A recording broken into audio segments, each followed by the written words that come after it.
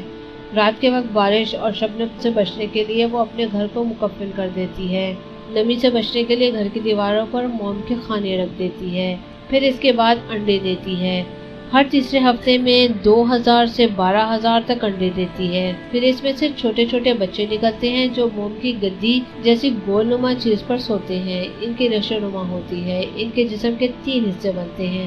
اگلے حصے میں گول سر ہوتا ہے، بیچ کا حصہ مربع مکعب ہوتا ہے اور آخری حصہ مخروطی 4 پاؤں 2 ہاتھ۔ اس طرح ان کا جسم شکل مسدس کے ضلعوں کی طرح برابر برابر ہوتا ہے۔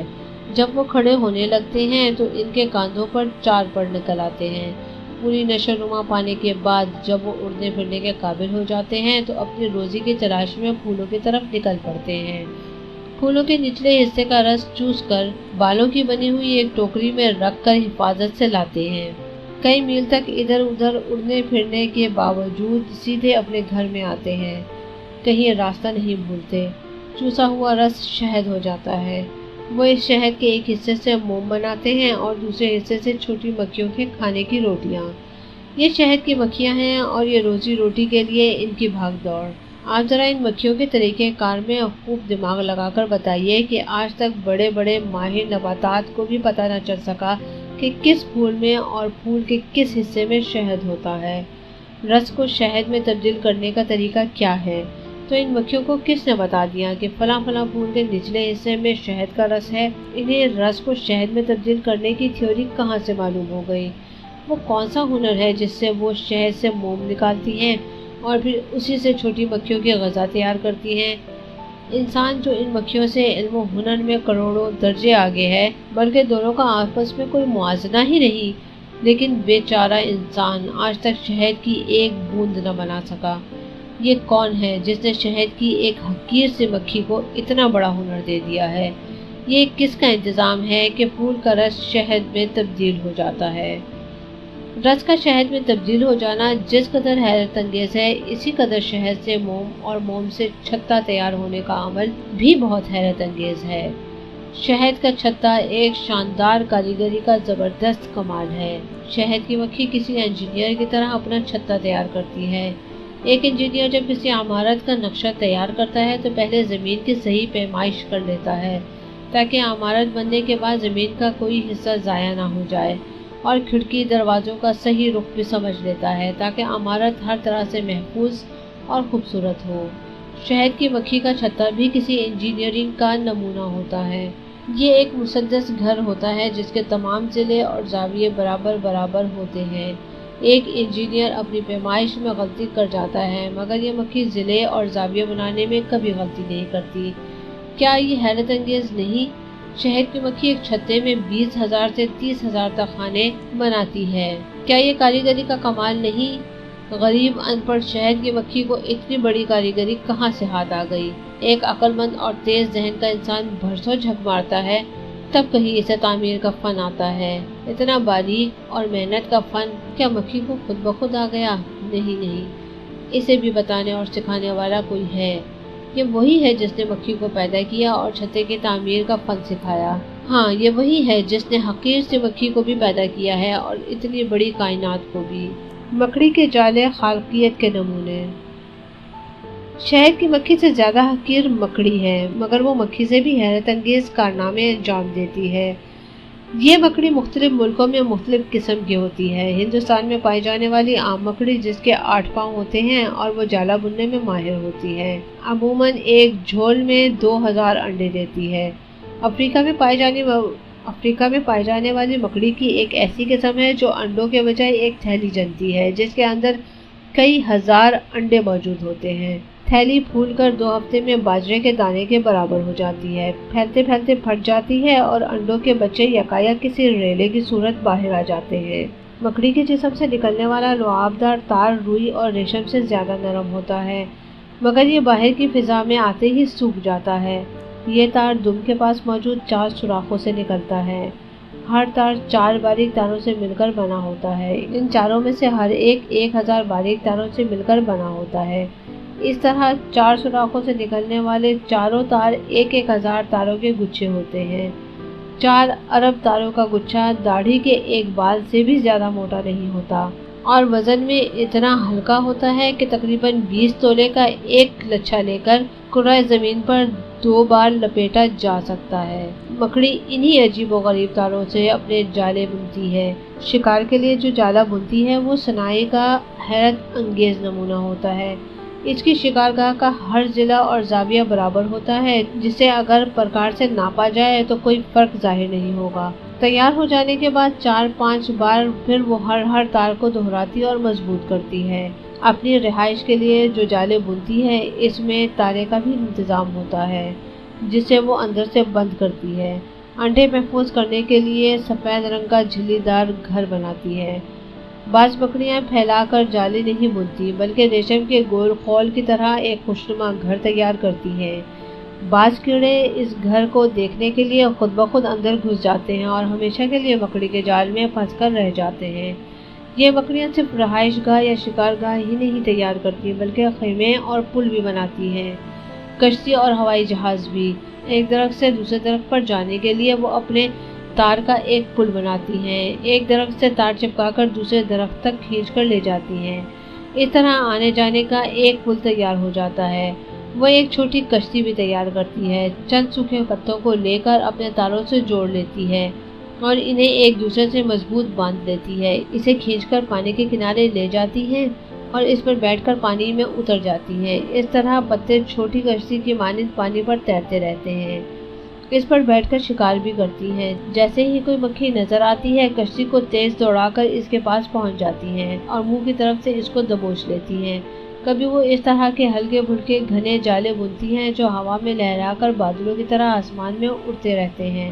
اس طرح مکڑیاں آسمانوں کی سیر کرتی ہیں۔ یہ ان کا ہوائی جہاز ہوتا ہے۔ ان غریب مکڑیوں کو کسی انجینئر کی طرح جالا بننا کس نے سکھایا؟ کس معمار کی تربیت میں انہوں نے اپنے لیے رہائش گاہ کی تعمیر کا فن معلوم کیا؟ کس ماہر انجینئر نے انہیں پل بنانے کے لیے ٹرین کیا؟ کس بڑھئی سے کشتی بنانے کا ہنر سیکھا؟ اور کس سائنسدان نے انہیں جہاز بنانے کی تھیوری پیش کی؟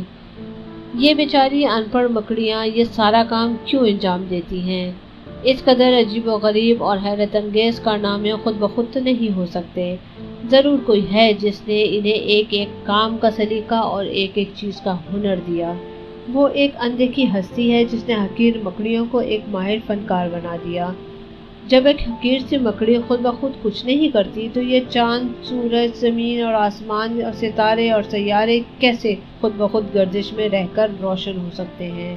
ضرور ان سب چیزوں کا کوئی خالق ہے جو اپنی تدبیر، اپنی حکمت اور اپنے مستحکم نظام سے ان سب کو ٹھیک چلا رہا ہے۔ اس کائنات کا خالق حقیر سے حقیر چیزوں کے ذریعے بھی اپنی خالقیت کا اعلان کرتا آ رہا ہے اور عظیم سے عظیم کارناموں کے آئینے میں بھی اپنی حاکمیت کی تصویر چھاپتا رہا ہے۔ ایک صحیح الدماغ، ہوشمندانہ اور صاحب نظر انسان کہیں نہ کہیں ضرور خالق کو پا لیتا ہے اور اس کی اعلیٰ حکمت، عمدہ تدبیر اور مستحکم نظام کا اعتراف کیے بغیر نہیں رہتا۔ شہتوت کا ایک درخت اور خالق کائنات۔ ایک شہتوت کے درخت کو دیکھیے، اس کے سارے پتے ایک جیسے ہوتے ہیں، رنگ، بو، مزہ اور طبیعت سب کی ایک جیسی، لیکن جب اس پتے کو کرمپیلا یعنی کہ ریشم کا کیڑا کھاتا ہے تو اس کے لعاب سے ریشم نکلتا ہے، شہد کی مکھی چوستی ہے تو اس کے رس سے شہد بنتا ہے، ہرن کھاتی ہے تو اس کے نافے میں مشک پیدا ہوتا ہے، اور بکری کھاتی ہے تو مینگنی نکالتی ہے۔ جب اس پتے کی طبیعت ایک تھی تو کس نے اس ایک سے اتنی مختلف چیزیں پیدا کر ڈالی؟ یہ کس کی تدبیر کا کرشمہ ہے؟ کوئی تو ہے جس نے ایک معمولی سے پتے کو بھی اپنی حکمتوں سے بھر دیا ہے۔ جب ایک پتا بھی اس کی تدبیر سے باہر نہیں تو اتنی بڑی کائنات کیسے اس کے نظام کے بغیر چلنے لگی؟ یقیناً وہ کائنات اور کائنات کے ایک ایک ذرے کا خالق بھی ہے اور مدبر بھی۔ کائنات کے اسی خالق اور مدبر کا نام اللہ ہے۔ حضرت امام شافعی رحمۃ اللہ علیہ نے جب اس دلیل کو دہریوں کی ایک جماعت کے سامنے پیش فرمایا تو وہ سب تڑپ کر واہ واہ کرنے لگے، اور اسی وقت آپ کے ہاتھ پر مسلمان ہو کر خالق کائنات کے آگے جھک گئے۔ آئیے ہم بھی اسی خالق کائنات وحدہ لا شریک کی بارگاہ میں سجدہ ریز ہو جاتے ہیں اور پڑھتے ہیں سبحان رب العالی، سبحان رب العالی، سبحان رب العالی۔